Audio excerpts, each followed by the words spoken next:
traveled back to Earth 539 million years ago, you would find that after billions of years of relative silence, life suddenly erupts in the Cambrian. You plunge into the atmosphere, and that rotten egg stench is still here.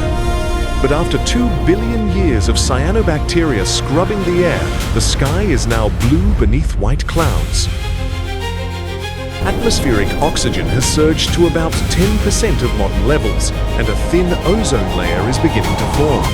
You adjust your trajectory and drop toward a basalt beach teeming with life.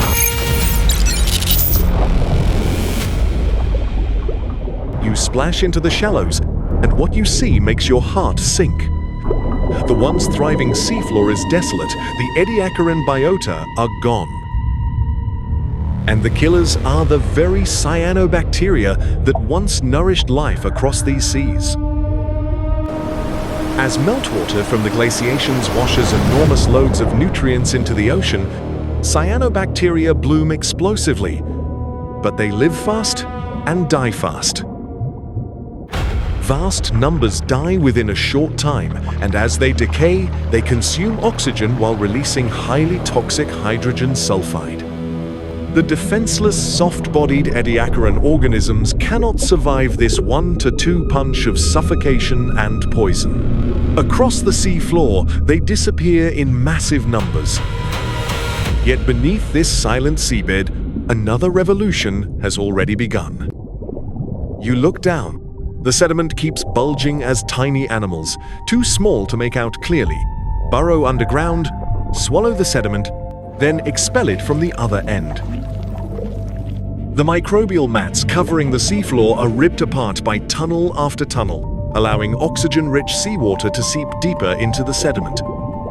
For billions of years, the seafloor has been a two-dimensional world.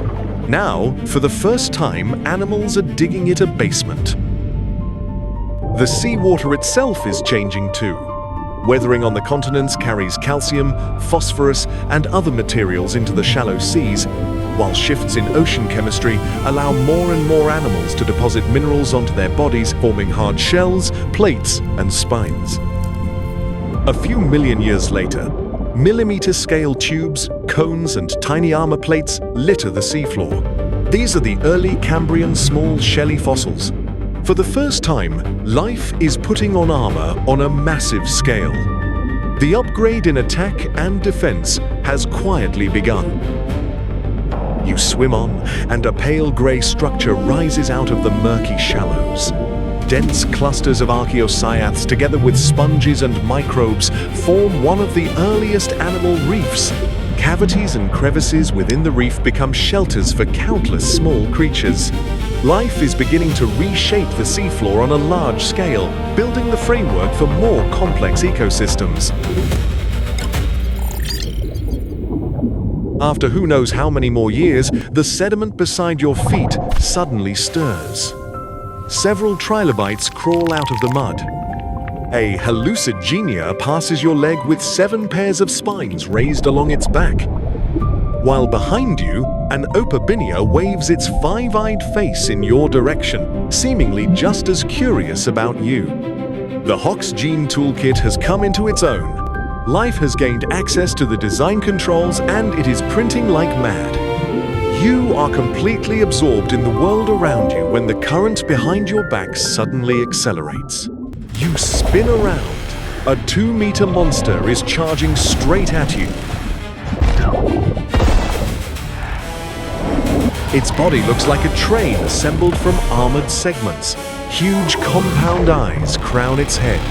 A pair of spiny, grasping appendages lashes out in front, while its circular mouth rotates like a pineapple slice. This is Anomalocaris, one of the Cambrian's apex predators. With oxygen now plentiful enough to support more active bodies, it moves like an underwater fighter jet.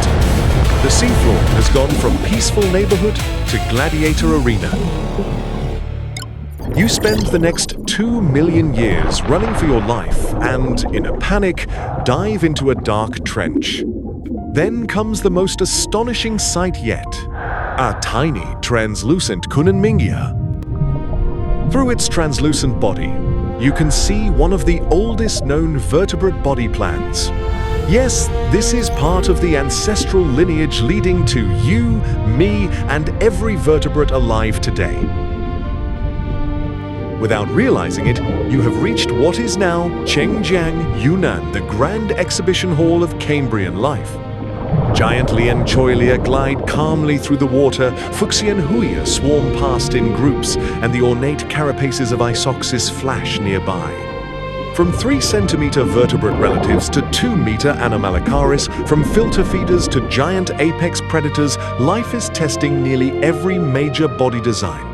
The basic blueprints of more than 20 animal phyla appear in this interval. The next 500 million years will be, in large part, revisions and upgrades. And the arrival of Anomalocaris means something even more unsettling. Eating and being eaten have now become major forces in evolution. Animals that can see farther and swim faster are more likely to survive. Predators upgrade their weapons, prey upgrade their defenses.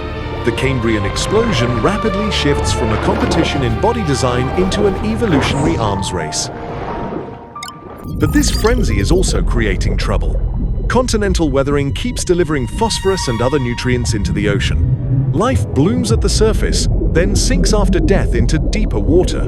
As microbes decompose the remains, they steadily consume oxygen, and vast stretches of the seafloor become hypoxic zones where animals can no longer survive. The ocean has started up a cycle that is becoming more dangerous with every turn. By the late Cambrian, that machine is beginning to run out of control.